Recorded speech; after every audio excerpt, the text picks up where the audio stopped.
Décrypter les lourdeurs des hommes. Comment vous mettent-ils la pression? Quel est leur objectif quand ils font ça? Et surtout, pourquoi l'acceptez-vous? Qu'est-ce qui vient de vous? Qu'est-ce qui vient d'eux? Et en quoi la méthode Terminator peut-elle vous aider? C'est ce que nous allons voir dans cet audio.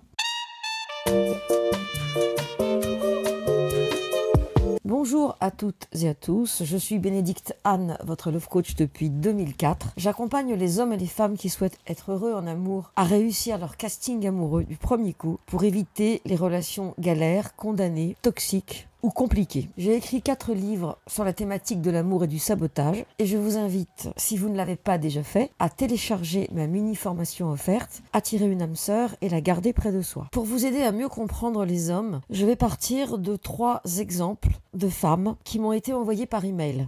En toute honnêteté, ces femmes avaient plus de 45 ans, car c'est un peu ma thématique du moment, mais je peux vous garantir que les situations qui sont décrites, je les ai connues, mes coachés de 20 à 70 ans les connaissent, donc la pression de ces messieurs n'a rien à voir avec votre âge. Et c'est même encore surprenant que plus les femmes avancent en maturité et en connaissance d'elles-mêmes et de la relation amoureuse, moins les hommes culpabilisent ou s'interrogent quant à leur façon de procéder. À croire que ça passe ou ça casse. Premier exemple, Valérie, qui me dit « Je suis justement en lien avec un homme que j'ai vu une fois au resto, il y a une semaine, avec qui tout était super, on s'est même fait un petit bisou à la fin, j'en déduis qu'il y a eu roulage de pelle, mais qui me fait maintenant un foin, pour ne pas dire me scie les côtes, parce qu'il veut venir chez moi et faire l'amour. » Valérie commente en disant « Moi j'appelle ça coucher, mais pas faire l'amour. » Et cet homme prétend qu'il ne sait pas maintenant si oui ou non ça peut bien se passer au lit avec moi, donc il n'aura pas envie d'aller plus loin dans la connaissance. Bla bla bla, comme vous dites si bien dans vos vidéos. Le problème, c'est que ça pose suffisamment questions à Valérie pour qu'elle me l'écrive. Bien sûr qu'intellectuellement elle n'est pas dupe, mais c'est tellement fou, c'est tellement dingue et c'est tellement aussi compréhensible. Plein de coachés femmes qui aiment faire l'amour m'ont dit « Si j'attends trop longtemps et que c'est la catastrophe, j'aurais attendu pour rien. » Mais entre le trop longtemps et le pas du tout, il y a peut-être des nuances. Donc dites-vous bien une chose, c'est que quand moi j'étais jeune, la blague du gars qui dit « On sait pas ce qui peut se passer demain, je peux mourir, je peux avoir un accident », c'est la blague du vendeur de voiture. Et tout homme qui vous met la pression en vous expliquant qu'il doit rentrer dans l'intimité avec vous est déjà en train quelque part de vous abuser. Pourquoi? Parce que quand ça se passe bien dans le ping-pong, dans la réciprocité, dans la fluidité, il n'y en a pas un qui met la pression et l'autre qui se débat comme une poule qu'on veut passer à la casserole. LOL, au sens propre et au sens figuré. Le deuxième exemple que j'ai à vous proposer est celui de Catherine, qui nous raconte que, de quoi ouvrir les guillemets, son vendeur de piano, ancien pianiste de jazz et amateur d'art, homme fort charmant et qui m'a paru normal de prime abord, m'a envoyé une photo de lui à poil pour me proposer de sympathiser plus avant et de profiter du moment présent. Ouf, le piano était livré. On est là dans l'exemple du carpe diem.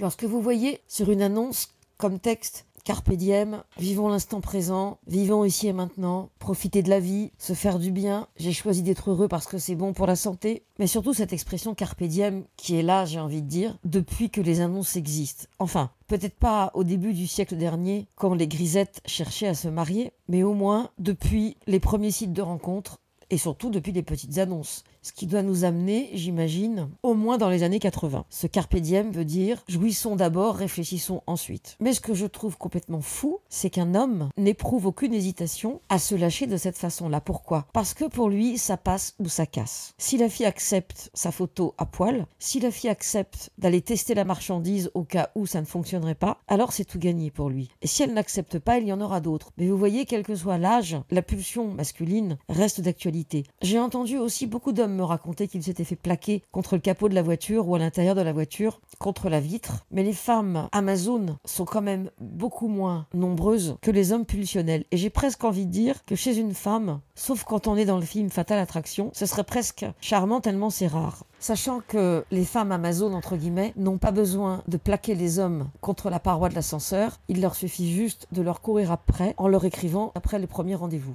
en leur redemandant des nouvelles quand ils n'en ont pas donné, bref, en montrant leur intérêt. Ça suffit pour que eux se croient les rois du pétrole. Je vais terminer avec l'exemple de Brigitte. Et avec Brigitte, je vais creuser pour bien vous montrer que quand certains hommes osent ce type de comportement, je ne dis pas que vous en êtes responsable, mais je suis certaine que vous avez en vous quelque chose qui fait que ça vous arrive parce que ce quelque chose a été programmé en vous et que pour vous c'est normal. Brigitte nous dit qu'elle rencontre dans une expo on n'est pas sur une appli, un homme cultivé au physique agréable, sous-entendu qu'il lui plaît et avec lequel elle pourrait partager. Il m'invite à prendre un verre, dit-elle, me parle de Gauguin, donc elle est au nirvana. Et décidément, ajoute-t-elle, Gauguin a eu le dos large ce jour-là. Dans la mesure où cet homme en profite pour savoir si elle est épilée, entre guillemets. Un homme qui ose, lors du premier verre, poser cette question à une femme de 64 ans, franchement, c'est gonflé. Comme dit Brigitte, à mon âge, on ne me l'avait jamais faite celle-là. Lui aussi se réclamait du fameux carpe diem pour jouir sans entrave et sans attendre. Alors, moi je ferai une nuance avec ceux qui veulent jouir sans entrave et sans attendre et qui testent l'entonnoir pour savoir quand la proie va tomber dans l'escarcelle, avec celui qui a un fantasme en tête, il aurait pu lui demander pour le même prix, est-ce que tu aimes la sodomie, est-ce que tu pratiques la fellation, est-ce que tu aimes faire l'amour dans les bois, ou encore, est-ce que tu aimes être regardé pendant que tu fais l'amour avec ton partenaire. Il s'est trouvé qu'il a choisi l'épilation, bon. Pourquoi pas? Mais vous avez bien compris que là, on est plus dans le registre du fantasme. Et que cette façon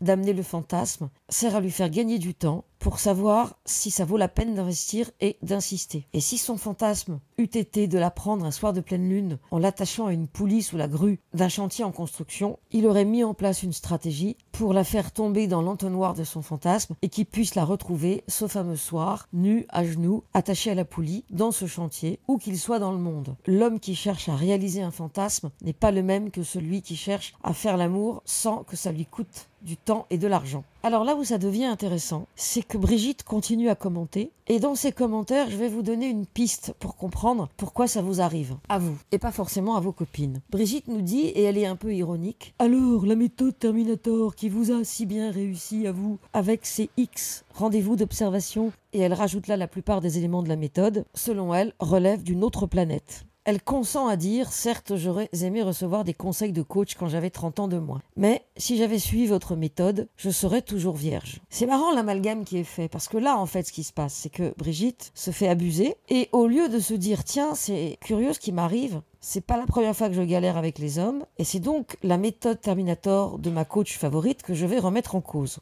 Moi, je ne suis pas du tout certaine qu'elle serait toujours vierge, je suis même certaine qu'elle serait avec un homme respectueux. Mais bon, continuons à analyser. Je ne suis qu'une surface de projection, et c'est ça que je trouve intéressant. Ne nous trompons pas d'ennemi, entre guillemets. L'ennemi, c'est celui qui cherche à vous abuser. Ce n'est pas la coach qui vous offre gracieusement un contenu pour que vous ne vous fassiez plus abuser. Et c'est là où Brigitte nous donne la clé pour comprendre ce qui lui arrive. Force est de constater que je n'ai jamais rencontré d'homme qui à la fois m'érotisait, m'émouvait, et avec qui j'avais de fortes affinités intellectuelles.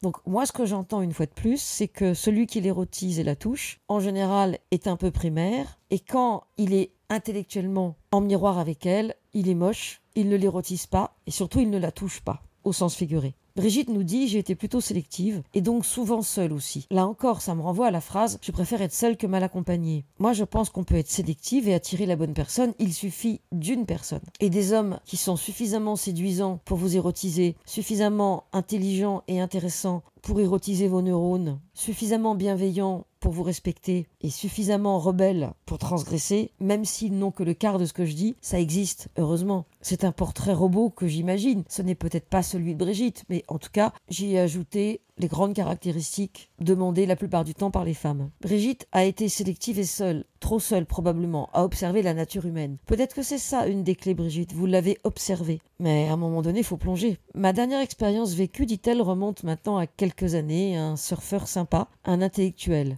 Et là, le gars, il avait tout. Il était dans le corps, il était intello, surtout intelligent, dit-elle. On va voir la chute arriver, qui a su profiter de ma maison au bord de la mer pendant l'été pour me larguer à la rentrée par SMS. Voilà, donc quand le mec est parfait, il se comporte comme un malpropre. Donc, soit il n'a pas les critères, soit il les a, et c'est un abuseur. Et Brigitte conclut, je l'en remercie, grâce à lui j'ai pris conscience de ma dépendance affective, et je suis entrée dans le monde enchanté de la communication par SMS et de la modernité. Alors, je trouve qu'il y a là beaucoup de cynisme.